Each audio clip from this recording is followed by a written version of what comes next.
Oh, good morning, my brothers and sisters. Welcome to Be With Me, episode 96. We're in a story about Jesus and a paralytic man, but we're going to actually almost like ignore the paralytic man for a while because the title of today is that friends sometimes remove roofs.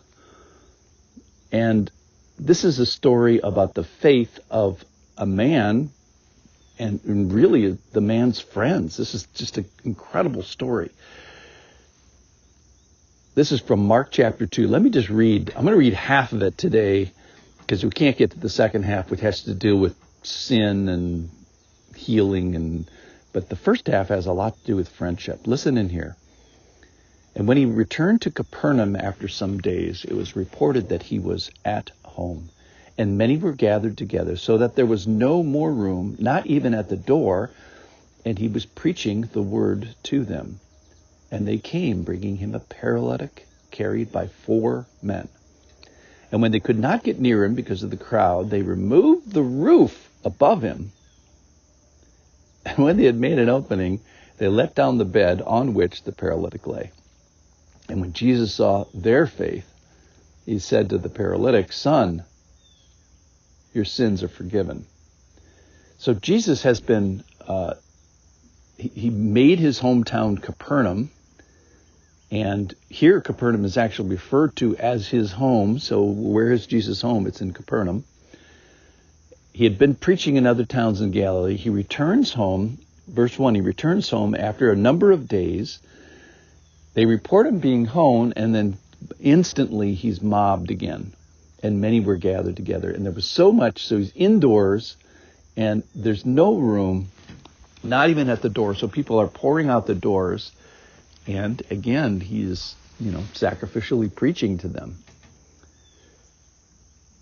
But here's the interesting thing that I never really caught, unless you do a chronological study of the Bible, is Jesus has already healed everybody in Capernaum.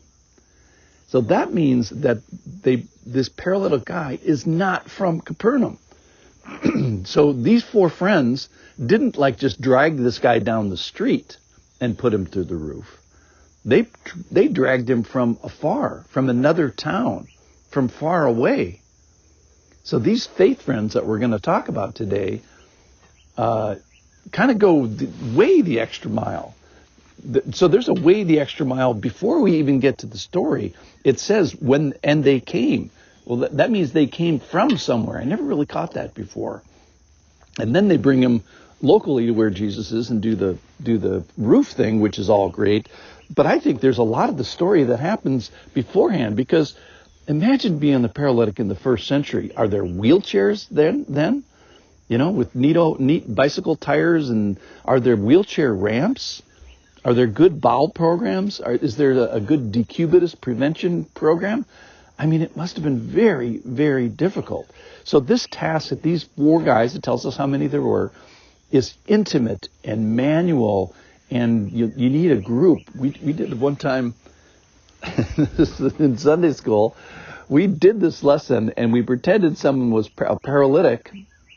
And I brought stuff from my garage. I brought ropes and sheets and just various stuff I found in the basement. And I brought this and I said, okay, let's lower a person 1 story down, roof height down to the ground. And that person can't help and can't, hold. And so here's the teaching point about it. It was dangerous. It was so dangerous that some people in the class refused even to participate because they thought we were going to kill the poor person that was pretending to be our paralytic. They thought they were going to paralyze the non-paralytic and make them into a paralyzed person. But the point was, it was very difficult to move this person around like a sack of potatoes, even though they were we picked the smallest person in the class, because who wants to carry a heavy person? Okay, so they come from afar. They bring him a paralytic. There's 4 guys, and then they do problem solving, and they could not get near him. This is Jesus' fault. He was too successful. People are all packed in because of the crowd. So then they have to problem solve, and then they remove the roof. Now get this. This is not their town. This is not their house. and they remove the roof from a house that they don't know. So this is probably Peter's house, or Peter's mother-in-law's house, Peter and Andrew's house that I think that Jesus is staying. It doesn't specifically say, but anyway, it's not these guys' house. That's the point.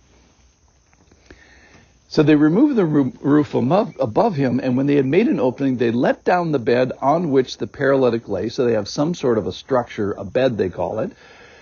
And these faith friends really go the extra mile. They get him there, they bring him locally, they remove the roof. And you might say, I want friends like this. Well, of course you do. Well, how do you get friends like this? Well, the short answer is you be a friend like this. You need a group. And some things you need a community, a church, where you have a shared purpose that's bigger than a person. Like one person couldn't have done this. That's what I learned when we did this as a Sunday school lesson, is you needed a whole group of people to barely pull this off. So you need to do life together, community. I think this is a lesson about pro-community. You know, who's a joy to see, who's joyful to see you, and the other side of that is, who are you joyful to see? So I just love how these guys go out of the box. And why were these, and here's the question I was wondering today, is why are these guys such good friends with this paralytic guy? Probably because he was a good friend to them. And then Jesus turns it all on its ear and sees their faith and says, your sins are forgiven. We'll talk about that tomorrow. Please come back. But here's my final landing point. Who needs us now? Who needs you now? Who needs your faith? Who needs your hands? Who needs your friendship? Who needs you to knock down a few things and knock a roof down? Who needs you to sing over them? The key, I think, is to put yourself in the path of service. Be that carry guy. Be that counsel guy. Be a person that can work together. Don't miss out on this. This is my fear, is that, this requires some work here. Find a person that can never repay you. Find a person that poops in their pants that's how you know you're doing service. So the image I want to leave with you today is that friends remove roofs for other people, for people that they serve. Let's be that person. Thank you for listening. Go remove a roof today.